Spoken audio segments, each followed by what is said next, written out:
How's it going, everyone? My name is George, and today we're going to be reviewing Batman Forever. Yep, this one right here. And even though the Batman came out and I saw it last weekend and reviewed it, I want to finish up the Batman anthology the next 2 weeks. So today's Forever, and then next week it's Batman and Robin. So Batman Forever is where we saw a shift in the Batman films happen. Because even though Batman Returns was well received, it didn't make as much money as the first film. A lot of parents did not like how dark the film was, so Joel Schumacher took over. Michael Keaton didn't like the direction the story was going, so he left, and Val Kilmer is now the Dark Knight. And also joining him in this film is Tommy Lee Jones as Harvey Dent, aka Two Face, Jim Carrey as Edward Enigma, aka the Riddler, as well as the introduction of Dick Grayson, also known as Robin, played by Chris O'Donnell, of Nicole Kidman, played by Dr. Chase Meridian. And also from the Burton films, you have Pat Hingle and Michael Gough returning as Commissioner Gordon and Alfred Pennyworth. So obviously, it helps connect to the previous two films, as well as a couple of references to the previous two movies. Although apparently Flash is gonna make Forever and Batman and Robin no longer canon. Don't know how that's gonna work, but whatever. So in this film, Batman takes on Two Face and the Riddler, and he's basically dealing with the struggles of being both Batman and Bruce Wayne in this film. Um, One thing I will say about this film that I think is a huge upgrade from the previous two films is that Batman Forever focuses a lot more on Bruce Wayne and his psyche.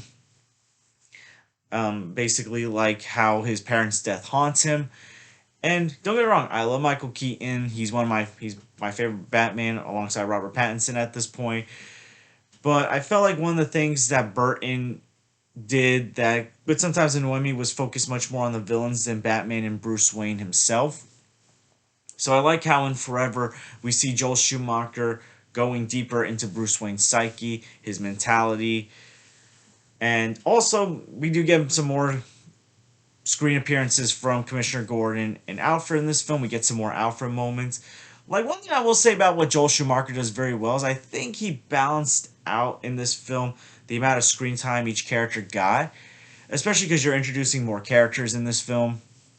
So Joel Schumacher did balance this film out. This is not a terrible movie. This has gotten like a bad reception over the years, or either people will say this is their favorite Batman movie or one of their favorite Batman movies, a guilty pleasure, an underrated film. I don't think it's a good movie, but I don't think it's a bad movie either because, like I said, there are things that I think Joel Schumacher did well in this film.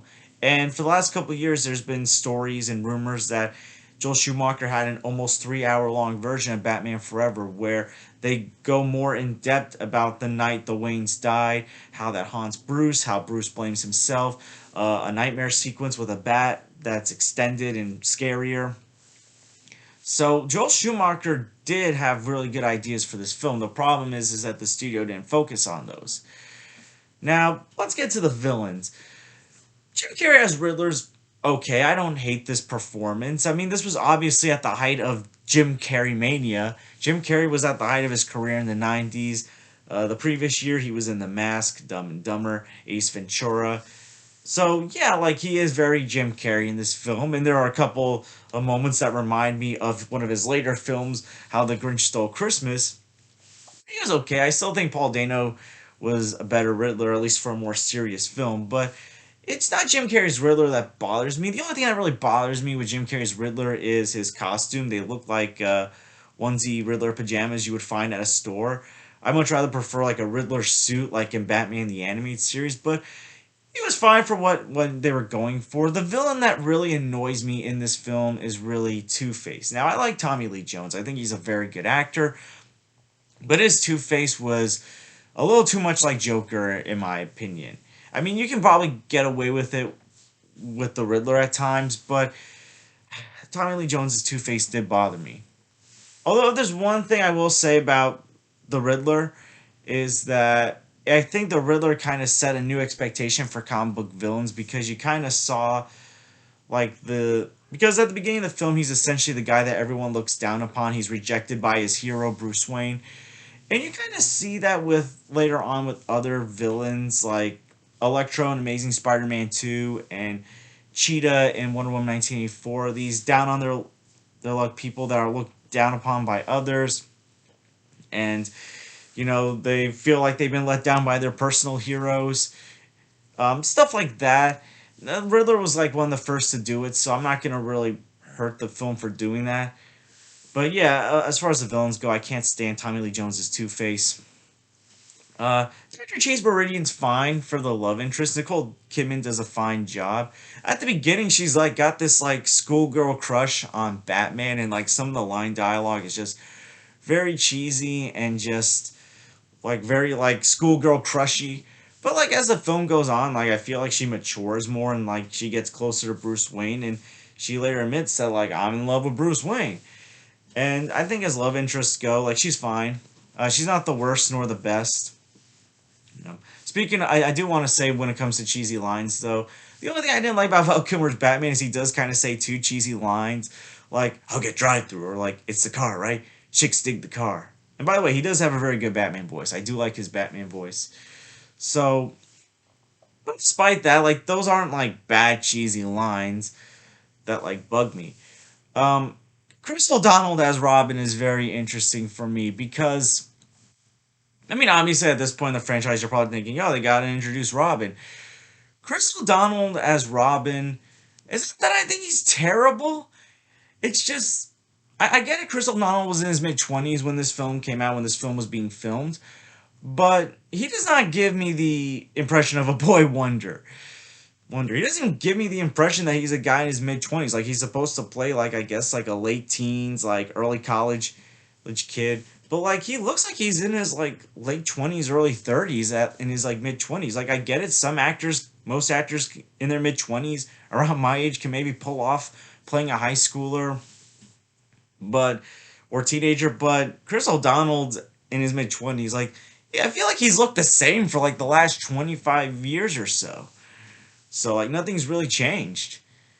I mean, he's not terrible, but I don't know. I've never been a fan of Chris O'Donnell as Robin. It's just never gotten to me. Like I kind of like the story arc that he goes through, how like he wants revenge on Two Face, and later in the film he realizes that like that's not the way to go. And I like the advice that Alfred's giving to Robin. It's just I've never been a fan of Chris O'Donnell as Robin. Like I said, this film has some very good moments. Good moments. It does have some epic, cool moments. And it's like that one scene where like there's the question mark above the bat signal, and like Batman's flying through it, and Gordon's cheering. It's like, yeah, Batman's back. And then like when Batman's like trying to save Chase and Robin afterwards when he's like talking about he can be both Bruce Wayne and Batman. Man, not because he has to be, but because he chooses to be. I like moments like that. I like how in this film he's conflicted about being Bruce Wayne and Batman for the majority of the film. Like, this film had really good ideas. It has very good moments in this film. To me, like, what kind of really started hurting the film was when Two-Face and Riddler start working together, and it's like, it starts becoming like a Saturday morning cartoon segment. Man, and I don't know. This is a film that I enjoy watching, but it's not a film that I think is all that good. And I don't even blame it so much on Joel Schumacher, to be honest. Like, people will say, yeah, well, decisions like having bat nipples on the Batman costume was a Joel Schumacher decision. But, like, the bat nipples is, like, just, like, a minor thing that, like, I feel like at this point is not even a concern. It's more so the story elements, some of the casting decisions or performance decisions. But with Joel Schumacher, like I don't really fault him as much as like some people will because again, in the last couple of years, we learned he wanted to make a darker film. He wanted to go more in depth with Bruce Wayne's psyche, and unfortunately, Warner Bros. Wanted to go for that more family direction. And this is a good Batman movie for like someone that's like old enough to start watching live action superhero films. They want to watch their first Batman film. I mean, personally, for me, if I was like a parent or a guardian and I had a kid that I felt was old enough to start watching superhero comic book films, like Batman 1989 and Batman Forever would probably be the two films I'd show him before I'd show like Batman Returns, the Dark Knight trilogy. Even though I love the Dark Knight trilogy, I love the Batman. but I would wait until my kid's like a little bit older to like fully understand what's going on. I feel like a film like this would be easier for a kid to understand. Um, but yeah, Batman Forever is just a frustrating film because on one hand, I like a lot of stuff in this film. But on the other hand, I think the film also makes some very questionable decisions. But I don't think it's a terrible movie. Like, there's been worse comic book movies that have come out in the last. Okay, this film came out in 1995, so it's been like. It's gonna be like 27 years since this film has been out. We've gotten far worse. To say this movie's as bad as like Fan Four Stick or Batman and Robin, Superman 4, The Quest for Peace, a Ghost Rider, X-Men Origins Wolverine. Like, no, it's far better and much more rewatchable. It's just certain decisions that they made really hurt the film, and they outshine the good that is in this film. The stuff that I think really worked in this film, and had they done more of that, which I think if this Joel Schumacher cut really does exist, and I do believe it does exist, the Joel Schumacher cut I think would show those scenes, and I think it would definitely make for a much better movie. This is definitely a much better movie than the movie we're going to be talking about next weekend, which is Batman and Robin.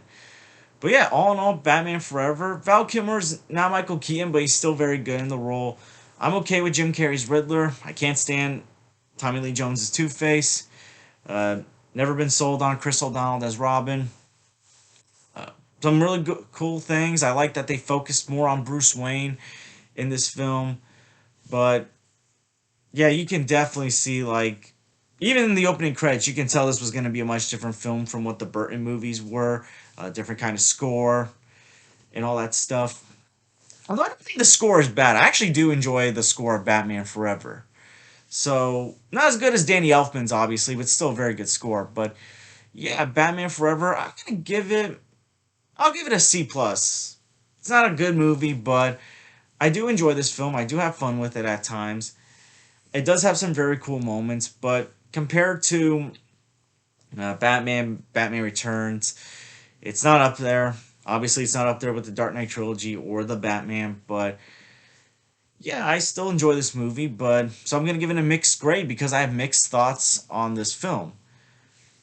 I can't say the same thing for next week's movie. So, Batman Forever, what'd you guys think about it? Do you love this movie? Do you hate this movie? Do you think it's underrated? Do you have mixed thoughts like I do? Comment below and let me know. And I want to thank you guys for watching. Please like and subscribe already if you haven't. Please share this with someone that loves Batman movies. And I hope to see you guys real soon. Take care, everyone.